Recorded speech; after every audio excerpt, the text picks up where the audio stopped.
Hello जय हिंद प्यारे दोस्तों। तो कैसे हैं आप सब? आशा करते हैं बहुत ही अच्छे होंगे। तो आज हम देखने वाले हैं SKMU semester 1 value added course यानी वैक। वैक पेपर है आपका अंडरस्टैंडिंग इंडिया। सब्जेक्ट नेम क्या है? Understanding India. इसमें आप लोग का 50 मार्क्स का क्या होगा? ऑब्जेक्टिव होगा, जिसमें आप लोग को 1.5 आवर्स समय दिया जाएगा यानी कह सकते हैं 1.5 आवर्स। और पासिंग मार्क्स कितना है? 20 आराम से आप ला सकते हैं। चलिए देखते हैं। आज टॉप 100 क्वेश्चन करने वाले हैं। टॉप 100 क्वेश्चन करने वाले हैं और 2 पार्ट में कवर करेंगे, क्योंकि इसका सिलेबस देखिए बहुत बड़ा सिलेबस है, बहुत टॉपिक्स दिए हैं, इसलिए दो पार्ट में कवर करेंगे। चलिए देखते हैं। आप देख लीजिए पहले, ये सिलेबस है यूनिट 1 का, आप यहाँ से देख सकते हैं। तो चलिए देखते हैं यूनिट 1 का सिलेबस क्या है। यूनिट 1 का है भारतवर्षा, कॉन्सेप्ट एंड एवोल्यूशन फ्रॉम वैदिक एज टू प्रेजेंट डे, यानी भारतवर्षा के बारे में पढ़ना है, यानी भारत के बारे में पढ़ना है। कॉन्सेप्ट यानी कह सकते हैं कॉन्सेप्ट एंड एवोल्यूशन फ्रॉम वैदिक एज टू प्रेजेंट डे, यानी वैदिक एज से प्रेजेंट डे जो कॉन्सेप्ट और एवोल्यूशन मतलब क्रांति है, उन सब के विषय में पढ़ना है। सम कोर इंडियन वैल्यू, यानी कुछ कोर इंडियन वैल्यूज पढ़ना है। वैल्यूज यानी मूल्य कह सकते हैं, जिसमें क्या पढ़ना है? वसुदेव कुटुंबकम, सार्वे भवन्तु सुखिनः, सर्वधर्म संभव, स्पिरिचुअलिटी ओवर मेटेरियलिज्म, यानी भौतिकवाद का अध्यात्म पढ़ना है। सस्टेनेबल डेवलपमेंट यानी सतत विकास पढ़ना है। स्टेट तीसरा है, सी में दिया स्टेट एंड इम्पेरियल फॉर्मेशन। और यहाँ है राइज ऑफ जनपदास, यानी जनपद का उदय। आप लोग जानते होंगे प्राचीन भारत में 16 महाजनपद थे, उन सब के विषय में पढ़ना है। मौर्यस के बारे में पढ़ना है, यानी मौर्य वंश के बारे में पढ़ना है। कुषाण के बारे में पढ़ना है। गुप्त के बारे में पढ़ना है। और आगे है पल्लव वंश के बारे में पढ़ना है। चोल्स के बारे में पढ़ना है। दिल्ली सल्तनत के बारे में पढ़ना है। मुगल एम्पायर के बारे में पढ़ना है। मराठास के बारे में पढ़ना है। और विजयनगर एम्पायर के पढ़ना है। और सिख संप्रदाय के बारे में पढ़ना है।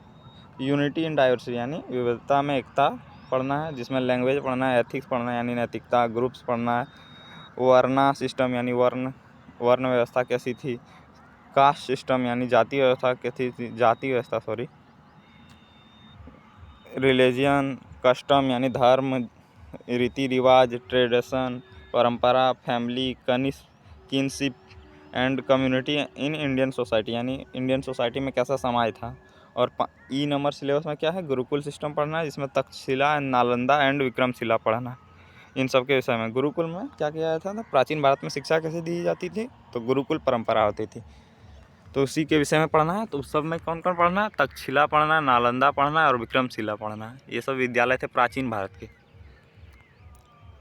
आगे बढ़ते हैं। और आप लोग विश्व का सबसे प्राचीन विद्यालय आप लोग जानते होंगे, क्या है? जानते हैं? तक्षशिला है विश्व का सबसे प्राचीन विद्यालय। आगे बढ़ते हैं। यहाँ देखिएगा यूनिट 1 के क्वेश्चन कर रहे हैं। चलिए आगे बढ़ते हैं क्वेश्चन। और पहला क्वेश्चन है, भारतवर्ष का सबसे प्राचीन उल्लेख कहाँ मिलता है? तो कहाँ मिलता है, इसका आंसर क्या हो जाएगा? बी नंबर, पुराण में मिलता है। कहाँ? पुराण में। पुराणों की संख्या कितनी है? 18 है। ये सब भी याद रख लीजिएगा। वसुदेव कुटुंबकम का अर्थ क्या है? तो इसका आंसर अर्थ कह सकते हैं बी नंबर, पूरी पृथ्वी एक परिवार है। सर्वे भवन्तु सुखीन का संबंध किससे है? तो इसका आंसर क्या हो जाएगा? मानव कल्याण से हो जाएगा। सी नंबर हो जाएगा, मानव कल्याण से। क्वेश्चन नंबर 4 है, जनपदों का उदय, यानी जो महाजनपद था उनका उदय किस काल में हुआ था? तो इसका आंसर क्या हो जाएगा? उत्तर वैदिक काल। वैदिक काल आप लोग जानते होंगे, वैदिक काल को 2 भागों में डिवाइड किया गया है। पहले वैदिक काल देख लिए। वैदिक काल का पीरियड क्या होता है? कालखंड। तो 1500 ईसा पूर्व, ईस्वी नहीं, 1500 ईसा पूर्व होता है। क्या होता है? 1500 ईसा पूर्व से होता है 600 ईसा पूर्व तक। और इसी को दो भागों में बांट दिया गया है। एक उत्तर वैदिक काल, एक ऋग वैदिक काल रखा है, और दूसरा उत्तर वैदिक काल। ऋग वैदिक काल को 2 भागों में बांट दिया है। चलिए बताते हैं। वैदिक काल को कितने भागों में बांटा है? 2 भागों में। एक हो गया ऋग वैदिक काल, आप लोग याद रखिएगा, लिखेंगे बहुत बड़ा हो जाएगा। ऋग वैदिक काल हो जाएगा एक। और दूसरा क्या बांटा है? उत्तर वैदिक काल। जिसमें इसका कालखंड है, ऋग्वेदिक काल का कालखंड देखिए कितना हो जाएगा, 1500 से 1000 माना जाता है। कुछ डेट आप लोग को अलग देख सकता है क्योंकि प्राचीन भारत का है, फिक्स ये सब डेट नहीं रहता है। कितना मिलेगा, 1500 से 1000 तक। और ई मिलेगा उत्तर वैदिक काल, उत्तर वैदिक काल मिलेगा 1000 से 600 तक। तो इसी प्रकार कालखंड विभाजित किया गया है। वैदिक काल को कितने 2 भागों में बांट दिया है, एक ऋग्वेदिक काल और दूसरा हो जाएगा उत्तर वैदिक काल। आगे बढ़ते हैं। क्वेश्चन नंबर 5वां है, मौर्य वंश के संस्थापक कौन थे? तो आप लोग जानते होंगे कौन थे, चंद्रगुप्त मौर्य। और इसका स्थापना आप कह सकते हैं कितना, पहली यानी शताब्दी, तीसरी शताब्दी में या चौथी शताब्दी में कह सकते, चौथी या तीसरी शताब्दी में, चौथी ईसा पूर्व शताब्दी हो जाएगा। आगे बढ़ते हैं। गुप्त काल को किस नाम से जाना जाता है? तो गुप्त काल को स्वर्ण युग के नाम से जाना जाता है। क्या हो जाए, स्वर्ण युग। स्वर्ण युग क्यों कहा जाता था? क्योंकि कृषि और व्यापार उन्नत व्यवस्था थी, वहाँ कला, साहित्य, विज्ञान और इन सब का विकास हुआ था। गुप्त काल में ही आर्यभट्ट जानते होंगे, जिन्होंने दशमलव प्रणाली व्यवस्था दी थी, सिस्टम दी थी, या कह सकते हैं। और जीरो का मान जीरो के बारे में बताया था विस्तार रूप से। तो गुप्त काल को इसीलिए स्वर्ण युग भी कहा जाता है। सर्वधर्म समभाव का अर्थ क्या है? तो इसका आंसर क्या हो जाएगा, सभी धर्म समान हैं। इन सब में हम क्या पढ़ेंगे, जो अंडरस्टैंडिंग है, इन सब में आप लोग देखिए प्रीवियस ईयर का अलग सिलेबस था, लेकिन इस बार जो सिलेबस बनाया है वो बहुत अच्छा सिलेबस कह सकते हैं प्रीवियस ईयर के कंपैरिजन में। कुषाण वंश का प्रमुख शासक कौन था? तो कुषाण वंश का प्रमुख शासक कौन था? कनिष्क था। ए नंबर हो जाएगा कनिष्क। और आप लोग जानते हैं कनिष्क के समय ही चतुर्थ बौद्ध संगति हुई थी, कुंडल वन में हुई थी, जो कश्मीर में है। चोल वंश किस क्षेत्र से संबंधित है? तो इसका आंसर क्या है, दक्षिण भारत में जो आज केरल देखते हैं, तमिलनाडु, उस सब क्षेत्र में चोल वंश का साम्राज्य था कह सकते हैं। और चोल वंश का संस्थापक कौन था? तो विजयालय हो जाएगा। कौन जाएगा? विजयालय। आप लोग याद रखिएगा, विजयालय हो जाएगा। आगे बढ़ते हैं, आगे याद रखिएगा ये वाला। क्वेश्चन नंबर 10 है, एकता में विविधता का अर्थ है, विविधता में एकता होगा शायद। तो इसका आंसर क्या हो जाएगा, बी नंबर, भिन्नता में एकता। क्वेश्चन नंबर 11 है, जाति व्यवस्था का आधार क्या है? तो जाति व्यवस्था का आधार क्या है? जन्म हो जाएगा। जन्म के आधार पर जाति व्यवस्था होता है। आप लोग किस वर्ग में जन्मे हैं, वही हो गया आपका जाति। और जब वैदिक काल था तो वहाँ कार्य के आधार पर होता था, लेकिन अब क्या हो गया, जन्म। आप जिस वर्ग में जन्म लेते हैं उस वर्ग का टाइटल मिलेगा आप लोगों को। क्वेश्चन नंबर 12 है, दिल्ली सल्तनत की स्थापना किसने की? तो दिल्ली सल्तनत की स्थापना आप लोग जानते होंगे किसने की थी? तो बी नंबर, कुतुबुद्दीन ऐबक ने। आगे बढ़ते हैं। क्वेश्चन नंबर 13 है, मुगल साम्राज्य के संस्थापक कौन थे? संस्थापक कौन था? तो मुगल साम्राज्य का संस्थापक था कौन? बाबर। कब हुआ था? 1526 में, पानीपत युद्ध के 1526 में पानीपत युद्ध में। क्वेश्चन नंबर 14 है, मराठा साम्राज्य के संस्थापक कौन थे? तो आप लोग जानते हैं मराठा साम्राज्य के संस्थापक कौन थे? शिवाजी। आगे बढ़ते हैं। क्वेश्चन नंबर 15 है, सिख धर्म के संस्थापक कौन थे? तो आप लोग जानते होंगे सिख धर्म के संस्थापक गुरु नानक होगा। क्या होगा? बी नंबर होगा, गुरु नानक। गुरु गोविंद सिंह क्या थे? सिख धर्म के 10वें गुरु थे, और 10वें या कहें या अंतिम गुरु। चलिए आगे बढ़ते हैं। क्वेश्चन नंबर 16 है, गुरुकुल प्रणाली का मुख्य उद्देश्य क्या था? यानी गुरुकुल प्रणाली में क्या होता था? तो शिक्षा दिया जाता था। क्या? शिक्षा। क्वेश्चन नंबर 17, नालंदा विश्वविद्यालय कहाँ स्थित था? तो नालंदा विश्वविद्यालय कहाँ स्थित है? बिहार में। अभी भी जाइएगा आप लोग, अगर झारखंड से हैं सब बच्चे तो जाइएगा, कभी बिहार जाइएगा नालंदा विश्वविद्यालय देखने। क्वेश्चन नंबर 18 है, विक्रमशिला विश्वविद्यालय किस राज्य में था? तो ये भी बिहार में था, और तक्षशिला भी बिहार में ही है। सतत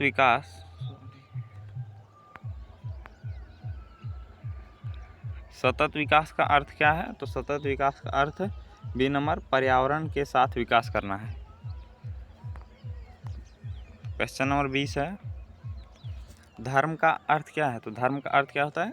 कर्तव्य। यानी कोई काम आपको करना, अगर धर्म में बताएं तो करना चाहिए, ऐसा होना, करना चाहिए कह सकते हैं। पल्लव वंश का कहाँ था? तो पल्लव वंश भी दक्षिण भारत में था। और पल्लव वंश का संस्थापक कौन था? तो सिंह विष्णु था। कौन था? सिंह विष्णु, वास्तविक संस्थापक। क्वेश्चन नंबर 22 है, कुटुंब का अर्थ क्या होता है? तो कुटुंब का अर्थ होता है परिवार होता है। क्या होता है? परिवार। ए नंबर। क्वेश्चन नंबर 23 है, सिखों का पवित्र ग्रंथ क्या है? तो सिखों का पवित्र ग्रंथ क्या है? तो हो जाएगा गुरु ग्रंथ साहिबा। वेद हो जाएगा हिंदू का, और गीता भी हो जाएगा हिंदू का, और कुरान हो जाएगा मुस्लिम का। इन सभी संप्रदाय का क्या हो जाएगा? पवित्र ग्रंथ हो जाएगा। क्वेश्चन नंबर 24 है, भारतीय समाज का आधार क्या है? तो भारतीय समाज का आधार इनमें सभी विविधता है, एकता है और संस्कृति। क्वेश्चन नंबर 25 है, भारतीय ज्ञान प्रणाली का अर्थ क्या है? तो भारतीय ज्ञान प्रणाली का अर्थ हो जाएगा पारंपरिक ज्ञान, यानी जो परंपरा से दिया जा रहा है। वर्ण व्यवस्था में कुल कितने वर्ण थे? तो कितने वर्ण थे? 4 वर्ण थे। और कब विभाजित हुआ था ऐसा? यह हुआ था वैदिक काल में। वैदिक काल में ही वर्ण व्यवस्था में बांटा गया। लेकिन वैदिक काल में वर्ण व्यवस्था कैसे था? अगर आप लोग शिक्षा का कार्य कर रहे हैं तो आप लोग ब्राह्मण कहलाइएगा, और अगर आप लोग व्यापार या कृषि कर रहे हैं तो आप लोग क्या कहलाइएगा? वैश्य कहलाइएगा। और इसी प्रकार रहता था क्षत्रिय। अगर आप लोग युद्ध कर रहे हैं, आप लोग शारीरिक शक्ति है, तो अगर आप युद्ध कर रहे हैं उसमें जन्म के आधार पर नहीं, उसमें कर्म के आधार पर होता था। लेकिन उत्तर वैदिक काल में जन्म के आधार पर हो गया।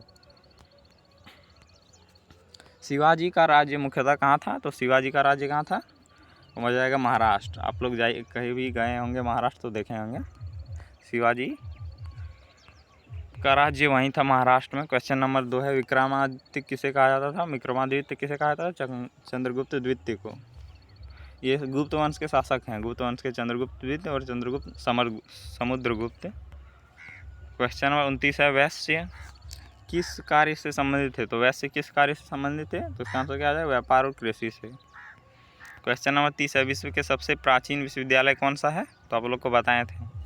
तो विश्व का सबसे प्राचीन विश्वविद्यालय क्या हो जाएगा? बी नंबर हो जाएगा तक्षशिला।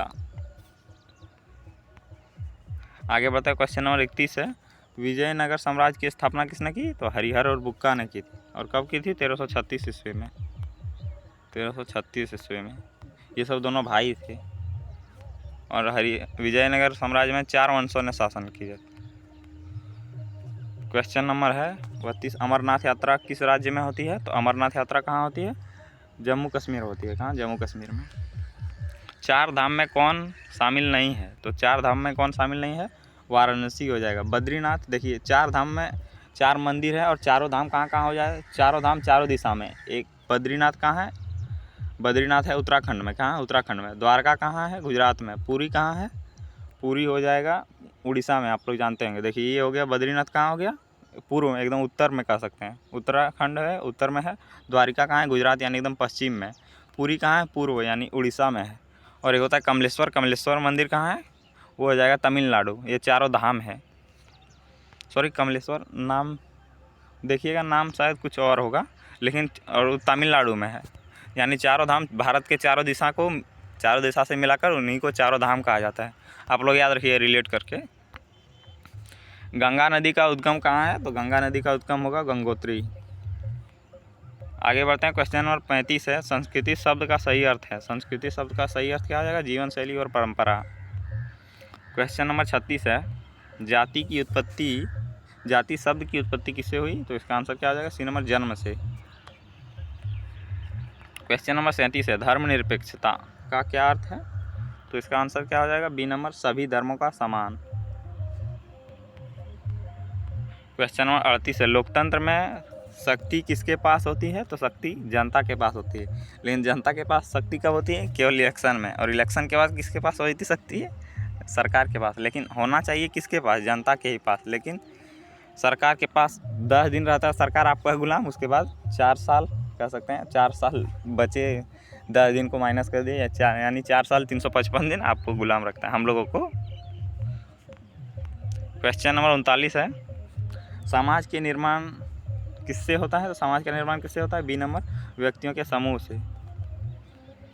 यानी व्यक्ति अधिक से अधिक मिल जाए, यानी एक ही गांव में आप लोग रहते हैं, अगर शहर में रहते हैं, गांव में रहते हैं तो रिलेट कर पाइएगा।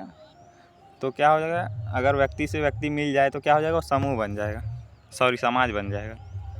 परंपरा का संबंध किससे है, तो परंपरा का संबंध क्या हो जाएगा, अतीत से हो जाएगा। यानी हम लोग कोई परंपरा फॉलो करते हैं यानी पालन करते हैं तो वो कहाँ से आता है, अतीत से आता है। जैन धर्म का प्रमुख ग्रंथ क्या है, तो जैन धर्म का प्रमुख ग्रंथ क्या हो जाएगा, आगम हो जाएगा। क्या, आगम हो जाएगा। और वेद तो आप लोग को बता दिया। बाइबिल किसका होता है, ईसाई का। ईसाई लोगों का पवित्र ग्रंथ कह सकते हैं, क्या होता है, बाइबिल होता है। ईसाई नहीं होगा, बाइबिल शायद, बाइबिल ईसाई का नहीं होगा, सॉरी। चोल वंश की राजधानी कहाँ थी, क्या थी, सॉरी, वो भी कह सकते कहाँ थी। तो इसका आंसर क्या होगा, तंजावुर थी।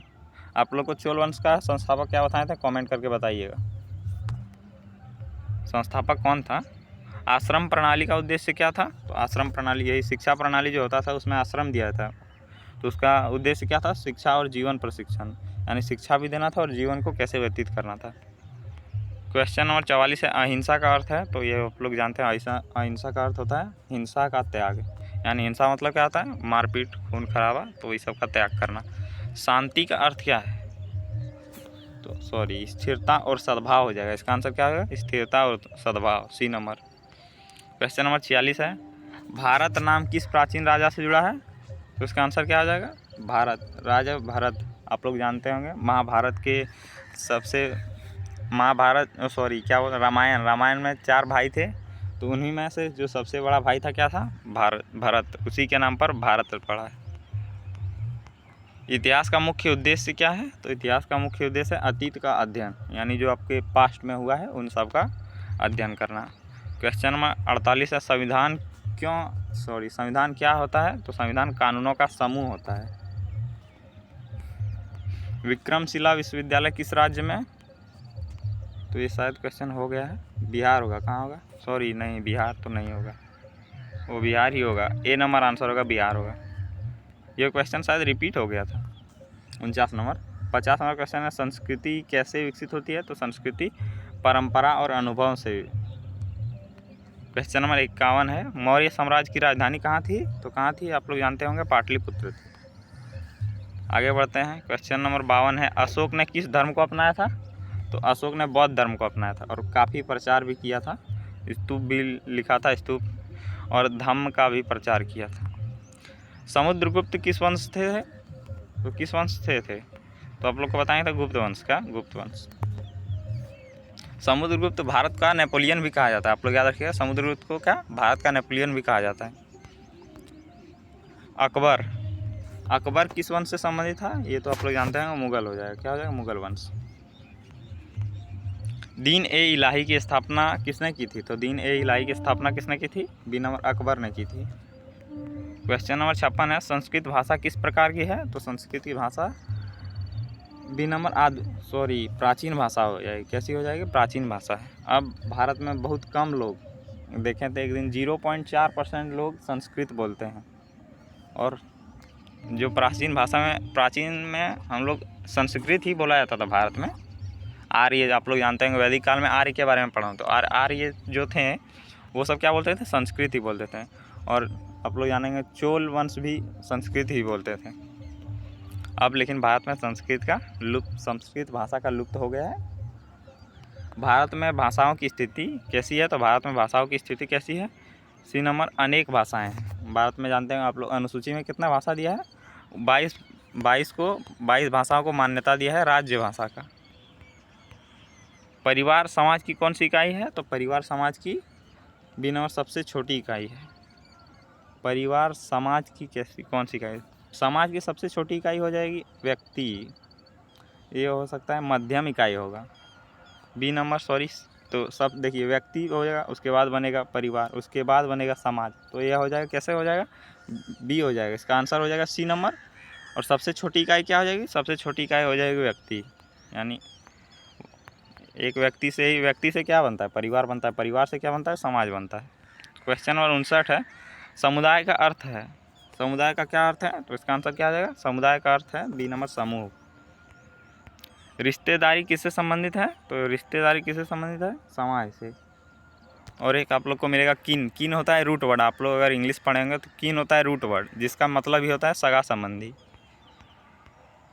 क्वेश्चन नंबर 61 है, तीर्थ स्थल क्या होता है? तीर्थ स्थल क्या होता है? धार्मिक स्थान होता है। ये सब तो इजी कर सकते हैं। क्वेश्चन नंबर 62 है, कर्म का अर्थ क्या है? तो कर्म का अर्थ हो जाएगा बी नंबर कार्य हो जाएगा। क्वेश्चन नंबर 63 है, मोक्ष का अर्थ है? तो मोक्ष का अर्थ क्या है? मुक्ति, यानी जीवन मरण से मुक्ति। सभी धर्मों में प्रचलित है। एक दो धर्म जैसे कि चारवाक दर्शन पढ़ेंगे तो ये नहीं मिलेगा मुक्ति, जो है यही लोग है। आप लोग दर्शन पढ़िएगा और नहीं तो आप आचार्य प्रशांत को फॉलो कीजिएगा, बहुत कुछ सीखिएगा जीवन में। क्लियरिटी, बहुत क्लियरिटी आएगा आप लोग को। आप लोग या तो दर्शन पढ़िए, कैसे भी पढ़िए, नहीं तो आप लोग क्या कीजिए, आप लोग कॉलेज अभी जाते होंगे तो किताब पढ़िए, सबसे अच्छा और आप लोग जीवन में सबसे बढ़िया चीज़ है किताब पढ़िए। लेकिन आप लोग इंस्टाग्राम चलाते होंगे, हम तो अभी तक तो इंस्टाग्राम नहीं खोले हैं, देखते हैं कब तक हम रह सकते हैं ऐसे। योग किससे संबंधित है? योग किससे संबंधित है? शरीर और मन से।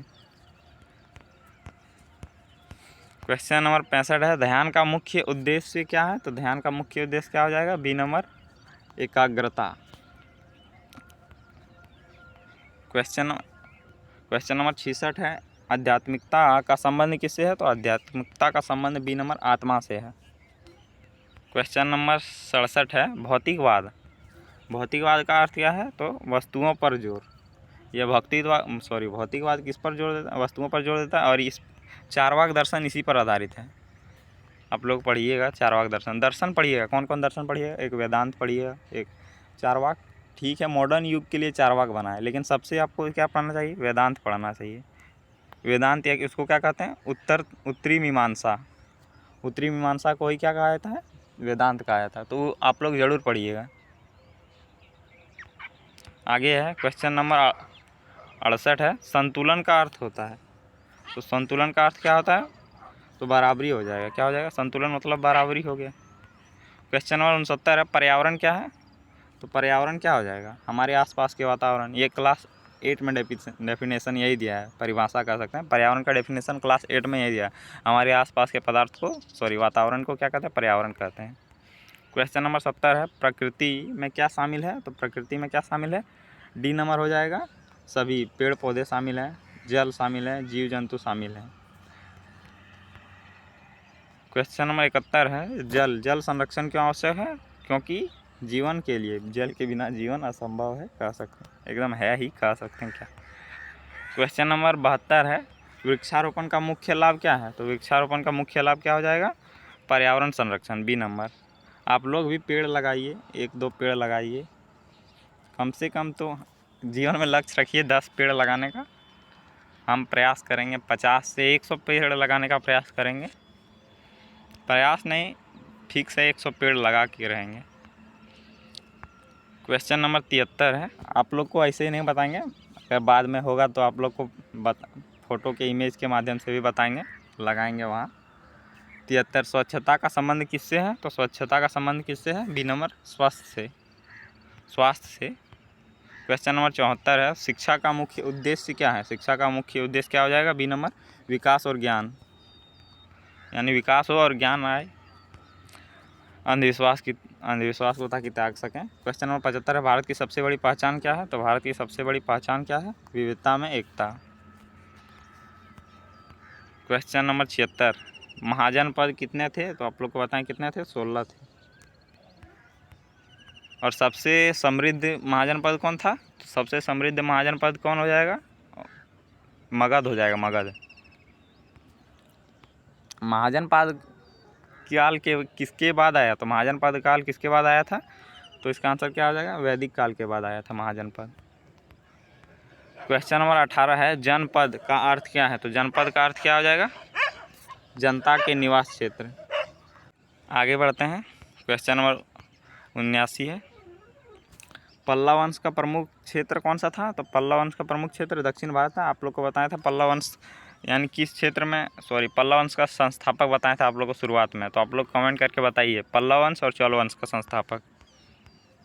क्वेश्चन नंबर 80 है, ताकि आप लोग को याद रहे एक बार कमेंट कर दीजिएगा। आप लोग का अगर एग्ज़ाम में आ जाए तो नहीं छूटेगा, तो कमेंट कर सकते हैं, नहीं तो आप लोग का माइंड में भी कम से कम याद रहना चाहिए, भले आप ना लिखें। चोल वंश की शक्ति किसमें प्रसिद्धि थी? तो चोल वंश किसमें प्रसिद्धि थी? कह सकते हैं नौसेना में, बी नंबर हो जाएगा। क्वेश्चन नंबर 81 है, गुप्त काल में विज्ञान का कौन सा क्षेत्र विकसित हुआ? तो इसका आंसर क्या आएगा? खगोल शास्त्र। क्योंकि आप लोग जानते हैं आर्यभट्ट ने खगोल शास्त्र पर काफ़ी रिसर्च किया था या अनुसंधान किया था। आर्यभट्ट किस क्षेत्र से जुड़े थे? तो गणित और खगोल से। और आर्यभट्ट किसके साथ समकालीन थे, यानी किस शासक के समकालीन थे? तो किस शासन के समकालीन थे? तो गुप्त वंश के थे। क्वेश्चन नंबर 83 है, आयुर्वेद किससे संबंधित है? तो किससे संबंधित है? चिकित्सा से। आयुर्वेद आप लोग जानते हैं, कई आयुर्वेदिक दवाई भी लेते हैं हम लोग। क्वेश्चन नंबर 84 है, योग भारतीय ज्ञान प्रणाली का कौन सा भाग है? तो योग क्या हो जाएगा? सी नंबर आध्यात्मिक अभ्यास है। क्वेश्चन नंबर 85 है, योग भी एक दर्शन है। आप लोग पढ़िएगा, योग क्या है? एक दर्शन है।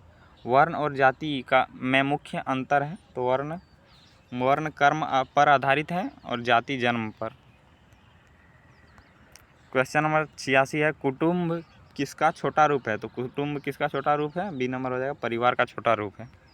किनशिप आप लोग को बताए थे, किनशिप मतलब क्या होता है? किन रूट वर्ड होता है, आप लोग इंग्लिश में पढ़े होंगे। तो किन मतलब क्या होता है? सगे संबंधी। तो इसका आंसर क्या आ जाएगा? बी नंबर, रिश्ता और संबंध। क्वेश्चन नंबर 88 है, भारत में विविधता किस में पाई जाती है? तो इसका आंसर क्या हो जाएगा? भारत में विविधता संस्कृति में पाई जाती है, यहाँ अनेक संस्कृतियाँ। क्वेश्चन नंबर 89 है, सतत विकास का क्या शामिल है? तो इसका आंसर क्या हो जाएगा? आर्थिक। सतत विकास मतलब क्या होता है?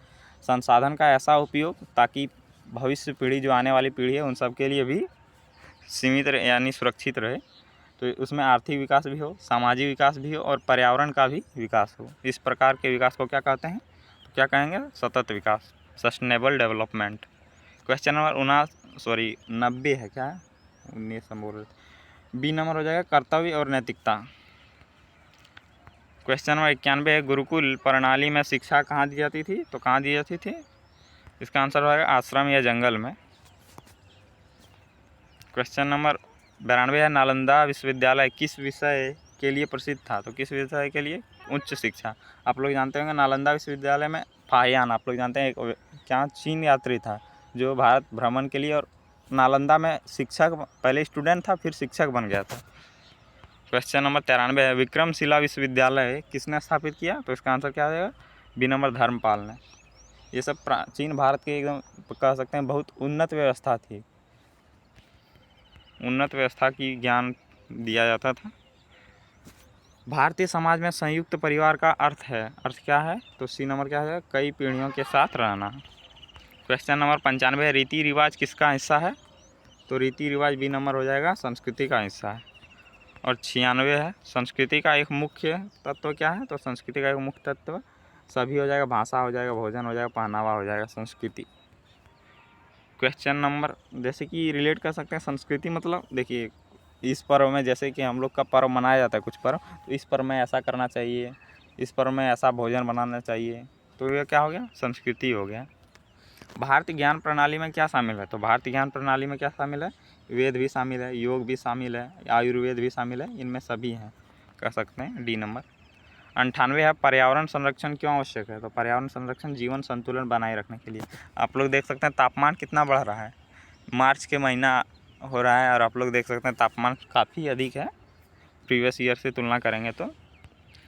और 99 क्वेश्चन है, सामाजिक संरचना का आधार क्या है? तो क्या हो जाएगा? ए नंबर, रिश्ते हो जाएंगे, परिवार और रिश्ते।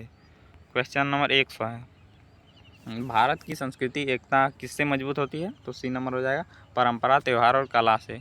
चलिए 100 क्वेश्चन हो गया, आप लोग एक पार्ट और मिलेगा, यानी पार्ट 2 कह सकते हैं। पार्ट 2 में भी इसी प्रकार 100 क्वेश्चन। और पार्ट 2 का सिलेबस क्या है जानते हैं आप लोग? पार्ट 2 का सिलेबस, अगर आप लोग कम्पिटिटिव एग्ज़ाम की कोई भी तैयारी करते हैं तो उसी से मैच खाता हुआ सिलेबस है, तो आप लोग वो सिलेबस ज़रूर कर लीजिएगा। तो चलिए मिलते हैं अगले वीडियो में। आप लोग चैनल को सब्सक्राइब कर सकते हैं, आपकी मर्ज़ी है। जय हिंद।